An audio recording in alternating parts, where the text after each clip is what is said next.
Hej och välkomna tillbaka. Jim Olsson tillbaka igen. Idag håller vi på grejer med bilen för vi skulle vara i Rudskogen. Nu är vi inte i Rudskogen utan det blev inte så. Tiden fanns inte riktigt där, så är hemma, servar, gör så att den ska vara 100% klar inför gatubil. Season final på Mantorp Park istället. Kommer bli otroligt kul att vara där. Men det här avsnittet handlar inte om det. Ni skulle bara få veta lite grann. Vi ska prata om växellådan som vi köpte till bilen i början av säsongen. Det är en Geromotive dogbox-låda som är byggt in i ett BMW-hus. Men nu har vi kört med lådan ett tag, så jag tänkte jag skulle gå igenom vad jag tycker om den och hur den har fungerat för oss. För jag gjorde nyligen en service på den också. Eller service, jag bytte olja i den, kollade igenom. Men vi ska gå igenom, jag ska illustrera lite grejer som har blivit bra med att vi har gått över till den här lådan just utvecklingsmässigt och så. Och bara berätta lite snabb info varför vi valde den lite mer ingående nu när vi har testat den och hur vi tycker det fungerar. Så det kommer bli intressant. Så vi kan ju börja med vad vi åkte med tidigare. Som många av er vet så åkte vi med såna här GS 539. Det är en 5-växellåda från 530 diesel som fungerar väldigt bra tills det blir mycket effekt. För då börjar axlarna på svikta och husen spricker. Och vi har haft, de har fungerat väldigt bra för oss, de här lådorna. Tills vi började åka med extremt mycket grepp. Då gick de sönder. Då som då. Men jag har fortfarande kvar 2 stycken här som reserver. Men i alla fall så har de har fungerat bra. Det som är lite tråkigt med dem är att de är lite svårväxlade. När man varvar mycket så är det lite svårt att kunna göra en snabb karatväxling tyvärr. Och då när vi gick ifrån de här lådorna så tänkte vi vad ska vi välja? Som vi nämnt i de här tidigare videorna för ni som har hängt med länge. Men då tänkte vi så här, vad ska vi välja? Vi kollade runt mycket, kollade priser. Och sen kommer vi fram till att vi ska nog testa att åka med en sån här Geromotive-låda. För en av de största fördelarna just bara så här, när man ska slänga in en bil, så åker du med en M50 så passar de bult på. Bara rakt på. Bara plupp, passar på en gång på grund av att de är byggda i BMW-hus från början. Det är ett BMW-hus som de har rivit ut allting invändigt och så satt i ett egna drev, lagerhållare, så att du har som en dogbox-låda i ett BMW-hus. Men hur som, så här är de här vi åkt med tidigare. Har fortfarande kvar 2 stycken. Tänkte det är dumt att ge bort alla, för vi köpte ju på oss ett lager så att man kan ha och byta om det skulle hända på er. Nu är ju de här ett minne blott. Så då har det ju blivit en sån här Geromotive-låda. Har ni sett vad vi har haft? Ska vi prata lite mer om det vi har. Så, och det vi skaffade då, det var ju en Geromotive-låda. De byggs i BMW 328 växelhus som är ganska små, nätta. Passar väldigt lätt i de här bilarna, så det var ju också en väldig fördel. Det vi behövde göra för att den skulle passa med våran drivlina och så som många andra gör för att få det passa med drivlinan, det är att du får sätta en adapter bak på lådan till den mellanaxel du har.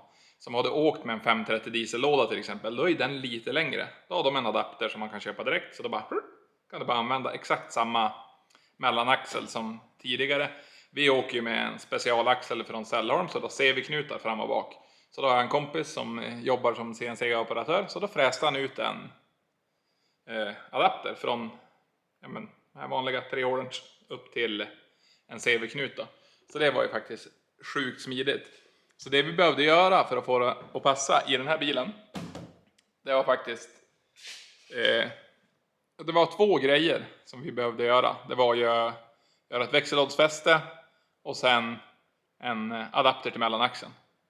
Sen var den monterad, för det är 35 mm ingående axel på den.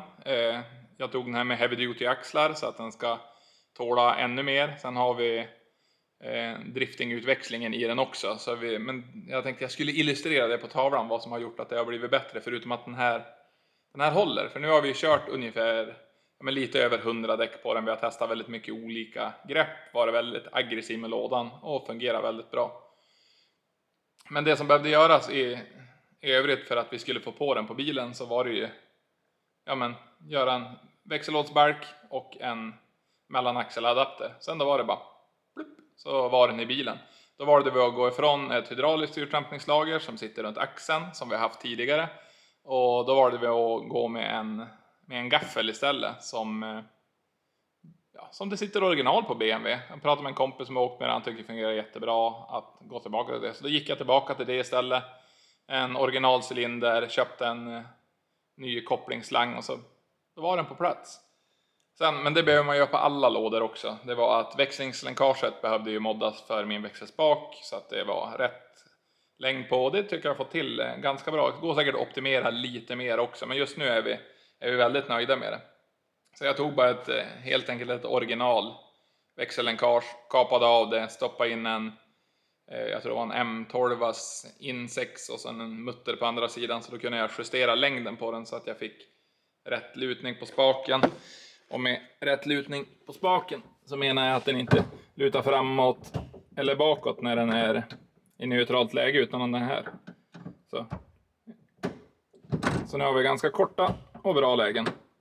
Och backen går i, alla växlar går i. Väldigt, väldigt smidigt. Det är väldigt nöjd med. Och så är det betydligt mer lättväxlat också.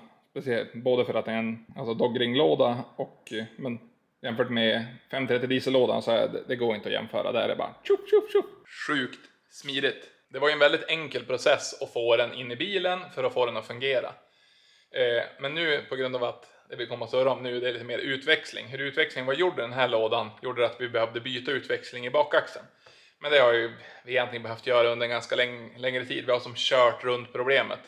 Men det vi hade i bakaxeln tidigare var 2,9 i utväxling. Så det var ganska långa växlingslägen, och speciellt när du gick från 3 till 4 så blev det som extremt långa varv, eller mycket varvdipp.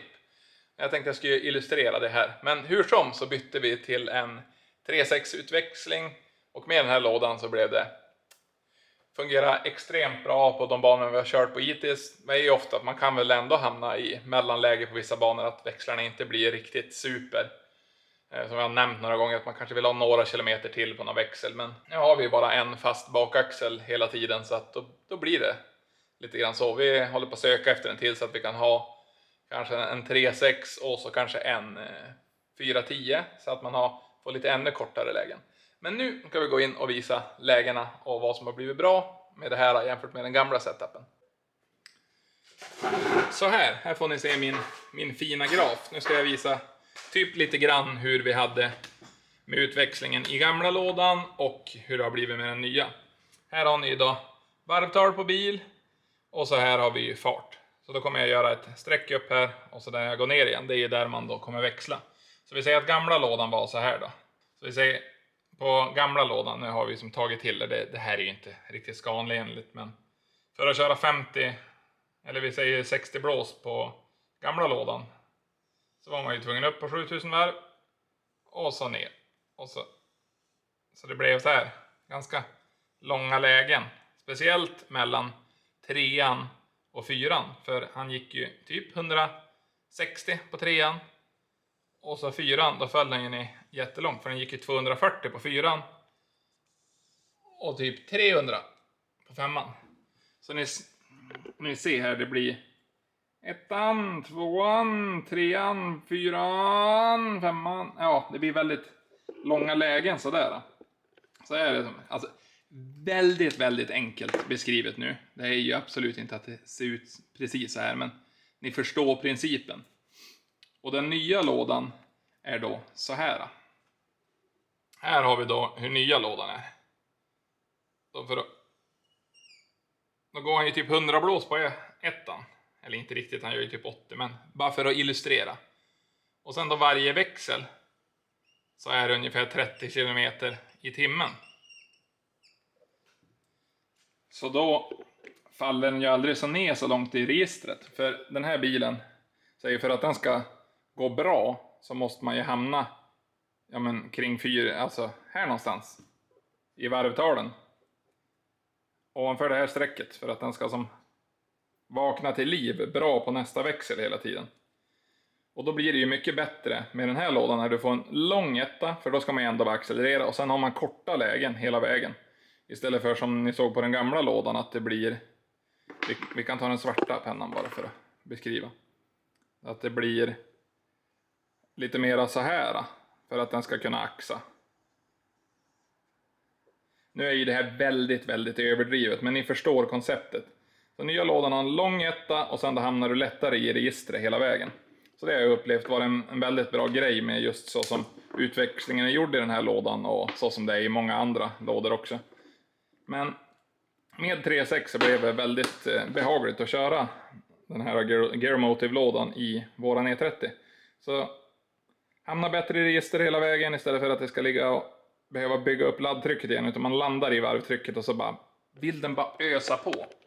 Man hamnar bättre i registret och hela den biten. Det är väldigt enkelt beskrivet, men jag ville bara visa er alltså lite fysiskt hur det fungerar.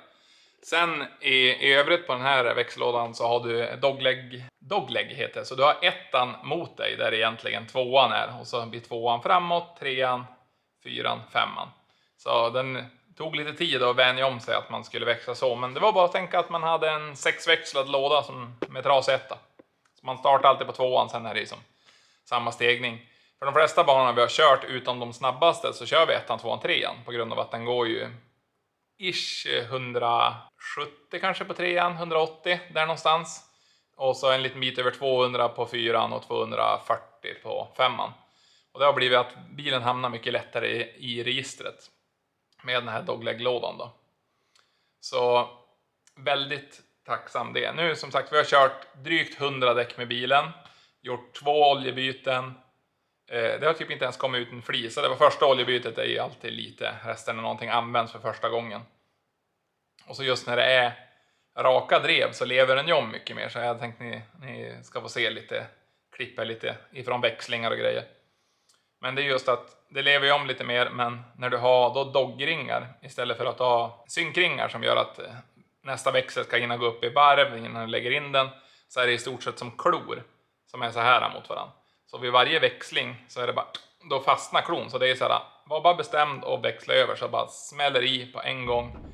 Så har inte gjort någon, alltså att den har hoppat på någon doggring och grejer på grund av att när det byggs i de här BMW-husen så det blir som, alltså det blir väldigt enkelt att få till växellänkaget, för det kan vara ett strul för många när de byter till kanske en midvällelåda där de har sideshifter och grejer och ska ställa in längden på dem. Så det kan vara lite strul med det ifall man inte riktigt vet hur man ska justera in det. Men på den här då var det ju verkligen bara få spaken och vara centrerad där man vill ha den så att du lätt får i alla växlar, och sen har det gått som en dröm. De har ju spesat att den här ska alltså hålla för mycket. Och just hållbarheten när man pratar om sådana här lådor så är det många, alltså den svagaste länken i just en sån här låda är ju tyvärr husen, men alltså själva dreven och allting verkar hålla otroligt bra. Vi har varit verkligen imponerade. Vi har våldfört oss med den väldigt mycket. Tobias Olofsson har kört extremt hårt med sin också. Så var det väldigt nöjda. Sen i de här lådorna så är det uppdaterade växlingsskafflar också. Så de är ju extra starka de också. Ja, men alltså väldigt nöjd med upplevelsen än så länge. Lätta att serva, bra att hålla efter. Sen vill de att man ska göra en årlig service så att de kan gå igenom lådan, antingen en OF-are eller ifall det blir de på Gearmotive som kommer gå igenom den här. Det har vi inte bestämt än. Men väldigt, väldigt tacksam att det fungerar så bra och att det var framförallt så enkelt att montera den. Sen när man beställer lådorna så får man massa infoblad. Bara, ja, men tänk på det här med mellanaxeln och det också.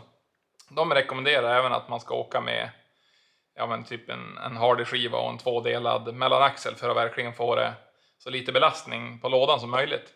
Tyvärr har ju inte vi det, utan vi har ju bara en rak mellanaxel med CV-knutar, så det är som väldigt hård belastning på just den här bilen. Och vi har inte ens sett en tillstymmelse till att det bråkar än, så ja, jag vill liksom bara ge er lite djupare inblick i varför vi valde lådan, hur vi tycker lådan har fungerat, och var det väldigt nöjda hittills. Det är smidigt enkelt, som att montera en originallåda fast det håller otroligt bra. Så det ska bli väldigt kul när de kommer att plocka ner den i vinter och se ifall det har blivit några nämnvärda slitage och så i dem. Och sen är det ju jäkligt gött att det låter så bra. Det smäller gött när man växlar. Så ni ska få se lite klipp, lite in-car som vi har försökt skrapa fram här från året. Så man väldigt smidiga växlingar.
Väldigt smidiga växlingar.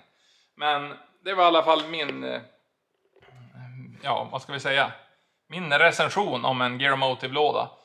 Utöver jag i Sverige så åker ju även Tobias Olofsson med en, han med C17 Jakelid, och sen då finns säkert fler som jag inte vet vilka det är. Men i Drift Motors åker bland annat Oliver Randaloo med en sån här låda. Jag har inte haft några problem med den. Jag surrade med han faktiskt när vi var på Drift Masters i fjol bara för att höra vad han tycker om lådan, och han var jättenöjd. Han var fortfarande nöjd i år när jag pratade med honom och sa att jag hade köpt den också. Så i alla fall, bra växellåda för vettig peng, behöver moddas väldigt lite.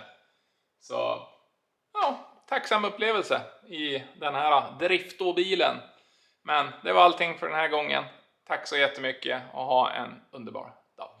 Tjena!